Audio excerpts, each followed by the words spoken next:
ஜடாயும் முடிச்சுட்டு இந்த ஹோம்லி ஃபுட்டில் தான் லஞ்ச் சாப்பிட்டோம். போகிற வழியில் எதார்த்தமாக பார்த்தவங்க ரொம்ப சீப்பாக இருந்தது, சூப்பராகவும் இருந்துச்சு. மண்ட்ரூவில் போய் யாரை அப்ரோச் பண்ணி போட் ஹையர் பண்ணுறது அப்படின்னு பார்க்கும்போது எதார்த்தமாக இந்த அண்ணா கண்ணில் பட்டாங்க. எங்களுக்கு கிடைச்ச லக்கா என்னன்னு தெரியல, இந்த அண்ணாவுடைய போட்டில் மட்டும்தான் JBL ஸ்பீக்கர் வச்சுருந்தாங்க. ப்ளூடூத்தில் கனெக்ட் பண்ணிவிட்டு உங்களுக்கு என்ன பாட்டு வேணுமோ போட்டுக்கோங்க அப்படின்னு சொல்லிட்டு அவ்வளோ ரிலாக்ஸிங்காக அந்த 4 ஹவர்ஸ் எப்படி போச்சுன்னே தெரில. அந்த அண்ணாவே எங்களுக்கு நிறைய ஃபோட்டோஸ் வந்து கிளிக் பண்ணியும் கொடுத்துருக்காங்க. அவங்களோட காண்டாக்ட் டீட்டெயிலும் அவங்க நேமும் நான் கீழே டேக் பண்ணுறேன். சப்போஸ் நீங்கள் மண்ட்ரூ போனீங்கன்னா அந்த அண்ணாவை அப்ரோச் பண்ணுங்கள். ரொம்ப சூப்பராக இட்டுட்டு போயிட்டு எல்லா இடமே காமிச்சாங்க.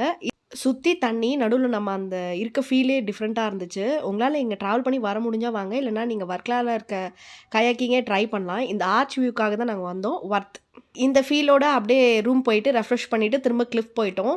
இந்த ஃபிஷ் நம்ம செலக்ட் பண்ணி சாப்பிட்லாம்ல, இது வந்து 800. அங்கேயே டின்னர் முடிச்சுட்டு ரூம் போயிட்டோம். பேஜாக ஃபாலோ பண்ணிக்கோங்க.